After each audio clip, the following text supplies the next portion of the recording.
Bonjour à tous. En cette troisième journée de manifestation contre la réforme des retraites, je suis retourné discuter avec les manifestants. Allez, on va écouter leurs revendications.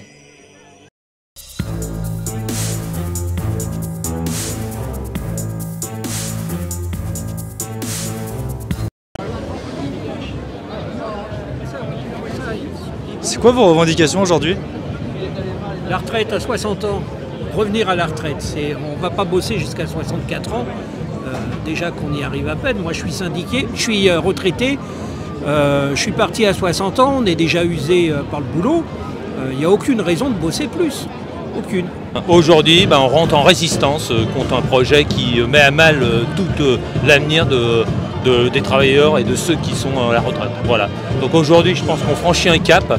On était dans une frustration sociale, on est maintenant dans une guerre sociale. Par contre, que le gouvernement sache bien que la guerre sociale, c'est le terreau de la guerre civile. Bonjour madame. Bonjour. Quelles sont les revendications de la CGT aujourd'hui? C'est non à la retraite à 64 ans, c'est tout. À quel âge? À 60 ans. Est-ce que vous pensez que le gouvernement va céder avec tous ces moments de contestation? Il faudra bien. Il faudra bien. Là, on est entre les pompiers et les égoutiers. 64 ans, c'est pas possible. On est cassé. On est cassé. Moi, je passe, je suis à la retraite. Vous travaillez dans quoi? Je suis cassée.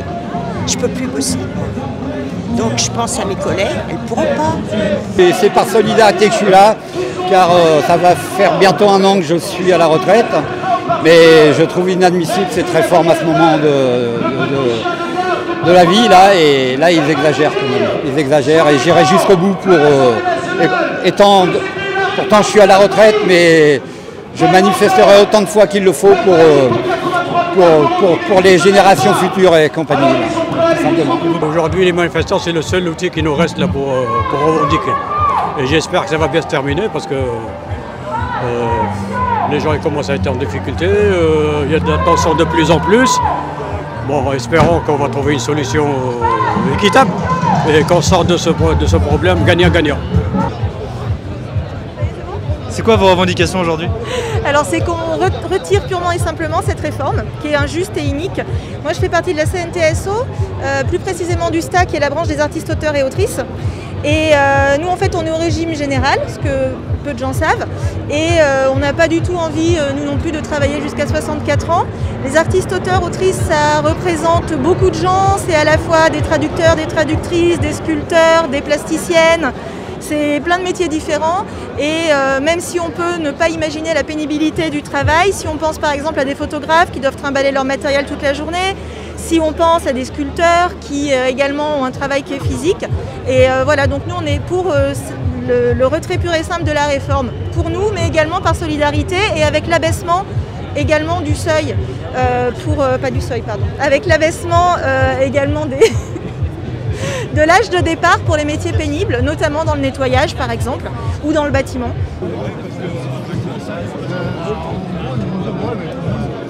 Donc le slogan il est très clair, on peut les lire les uns après les autres, on ne veut pas de cette réforme.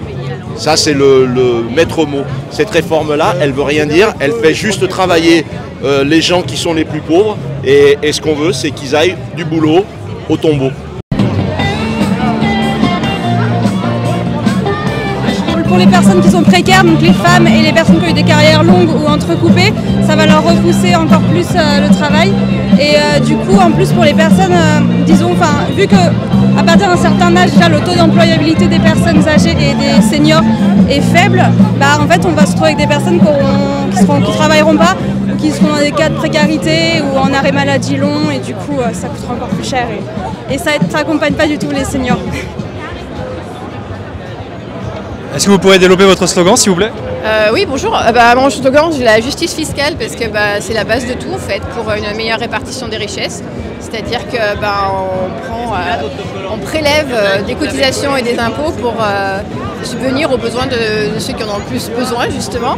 Après, la justice sociale, c'est ça. C'est que, quelque part, moi, ça m'intéresse de vivre dans un monde où il y a un peu une meilleure répartition des richesses et puis qu'il n'y ait pas de gens qui soient dans la galère avec des salaires de merde et puis des retraites derrière de merde. Donc voilà, je pense notamment à toutes ces personnes qui font le ménage notamment qu'on voit dans le film de François Ruffin par exemple. Et puis la justice climatique, parce que je pense qu'il faut aussi des sous, il faut aussi prélever des impôts pour régler, faire des projets d'isolement des bâtiments, etc. pour limiter l'impact climatique. Voilà, tout ça. Il y a plein de choses. C'est un problème de rapport de force entre le monde du travail et les grands patronats et le patronat en général. Et qu'aujourd'hui, on se bagarre sur les retraites, on se bagarre sur les salaires, il y a des grèves un peu partout et on espère les continuer et qu'ils vont se prolonger. Mais aujourd'hui, le problème, y compris les retraites, c'est qu'il faut absolument que ça coûte du pognon au patronat, qu'on les fasse payer pour qu'ils disent à ce gouvernement pourri qui est à son service qu'il faut qu'il retire son projet sur les retraites. Il y en a marre. Nous, dans la chimie, on travaille en 3-8, en 4-8 ou en 5-8. Vous imaginez pas travailler à 64 ans, alors en 4-8, c'est pas possible. Donc aujourd'hui, il faut qu'on se bagarre pour notre peau et la peau des gosses aussi. Voilà.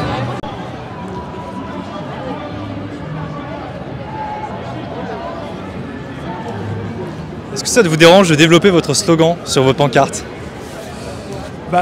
Non, le slogan il est assez clair pour moi, c'est que simplement on demande aujourd'hui aux gens d'aller bosser plus pour financer un système de retraite soi-disant en déficit, alors que quelque part il y a énormément d'argent qu'on pourra aller chercher pour financer ça et qu'on ne va pas chercher. Et typiquement celui de l'évasion fiscale qui représente 10 fois le déficit annoncé du régime de retraite. Donc voilà, je crois qu'aujourd'hui, plutôt que d'aller emmerder les gens, il y a moyen d'aller chercher l'argent là où il est. C'est quoi tes revendications aujourd'hui? Qu'on puisse vivre dignement de notre travail et ensuite partir à la retraite en bon état. Est-ce que tu crois le gouvernement quand il dit que c'est un problème de financement des caisses d'allocation? Ah non, quand on fait 100 milliards de baisse de cotisations sociales et qu'il en manque 11, on se fout un peu de la gueule du monde. Vous croyez le gouvernement quand il dit que c'est un problème de financement des caisses d'allocation? Non, c'est pas un problème de financement. Il n'y a jamais eu... Bien sûr, il n'y a qu'à prendre sur les dividendes versés aux actionnaires, sur les bénéfices, les super bénéfices, les compagnies pétrolières s'en mettent plein les poches en augmentant le prix de l'essence, du gasoil et compagnie. Bon, c'est là qu'il faut prendre l'argent, mais ils ont décidé de le prendre dans la poche des travailleurs. C'est même pas une question du fait qu'on vive plus longtemps, là, c'est juste pour financer le quoi qu'il en coûte. Et le quoi qu'il en coûte, c'est des subventions encore plus importantes aux grandes entreprises, aux grands patronats. Moi je pense qu'en fait il y a moyen de trouver des recettes. Je pense qu'il faut taxer, notamment pourquoi pas taxer l'intéressement participation. Dans les grosses boîtes ils ont de l'intéressement de la participation, pourquoi pas les taxer. Taxer les super riches, on voit qu'il y a des politiques qui refusent les taxes sur les super profits. Moi je comprends pas ça. Je pense qu'il y a plein de possibilités à explorer. Ouais. Le budget il serait à l'équilibre si on n'avait pas fait des cadeaux au patronat.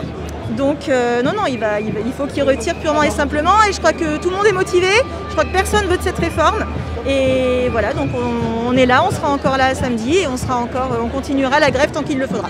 Motivé jusqu'au bout quoi. Motivé jusqu'au bout. Le gouvernement nous explique qu'il n'y a pas d'argent, mais il y a combien de milliards pour l'armée, pour les sous-marins, pour les canons, pour les chars, etc. Et puis toutes les cotisations sociales qui ne payent pas, elles serviraient au moins à payer nos retraites à nous. Nous raconter du baratin sur il n'y a pas d'argent, c'est se moquer du monde. Il n'y a qu'à voir cette semaine toutes les annonces des bénéfices versés par les entreprises du CAC 40.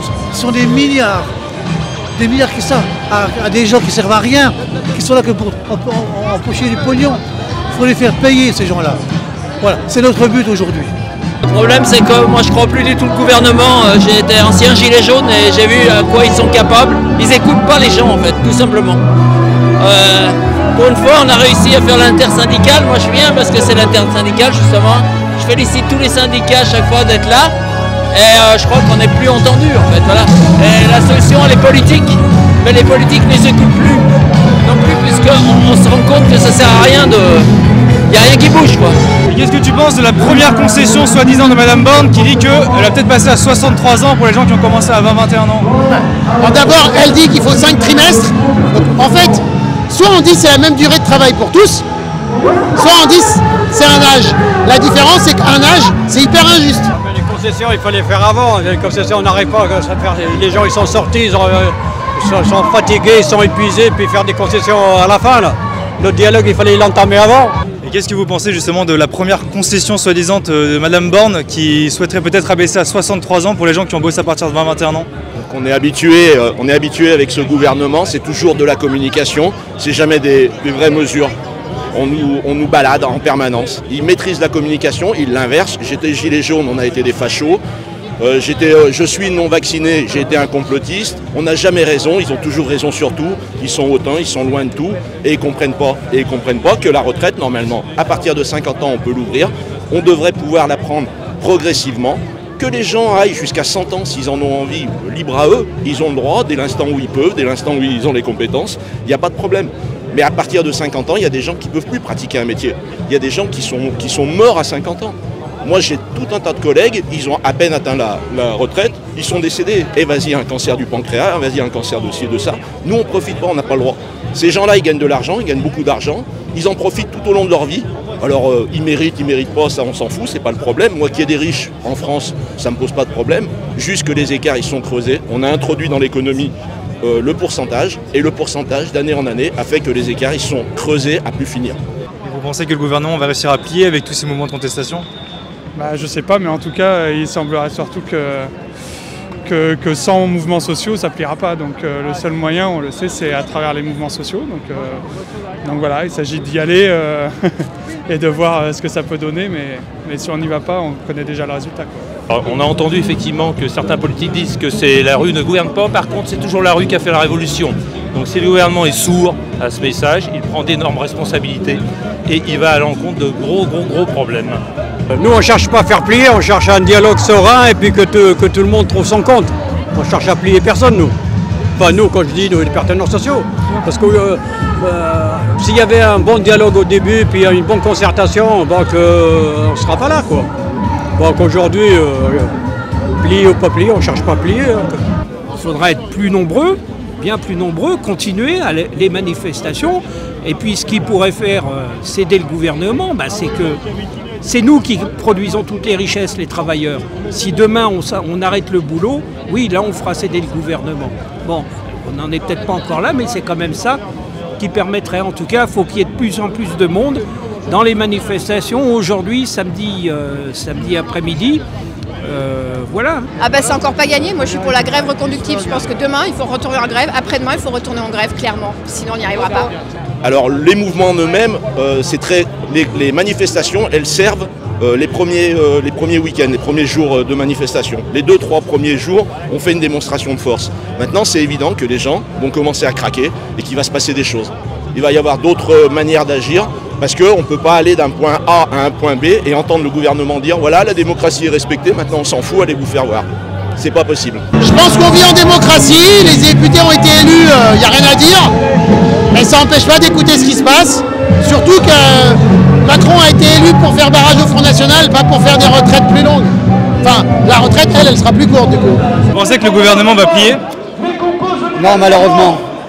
Mais je pense que les gens vont se radicaliser, c'est ce que j'ai peur. Et là, ça risque de faire très mal. Les gilets jaunes, c'était rien par rapport à ce que je pense qui va arriver plus tard, dans quelques temps. Merci à vous, monsieur. Pour ceux qui nous exploitent, uniquement pour ceux qui nous font travailler pour des salaires de misère. Alors, nos revendications, c'est l'arrêt des combats en Ukraine, la paix partout, arrêt de toutes les guerres. Aide aux populations qui sont frappées par les guerres. Et on ajoute aussi signature du traité d'armes nucléaires parce que ça commence à bien faire. Ça vous fait peur? Oui, ça nous fait peur, vraiment. Il y a de quoi avoir peur. Merci à tous pour avoir suivi ce nouveau reportage au cœur de la manifestation. Il y a moins de monde qui s'est mobilisé cette fois-ci, environ 2 fois moins, mais des contestations et une colère toujours aussi forte. À voir l'ampleur que prendra ce mouvement pour la 4e journée de manifestation du 11 février. Encore merci à tous et à très vite. Ciao!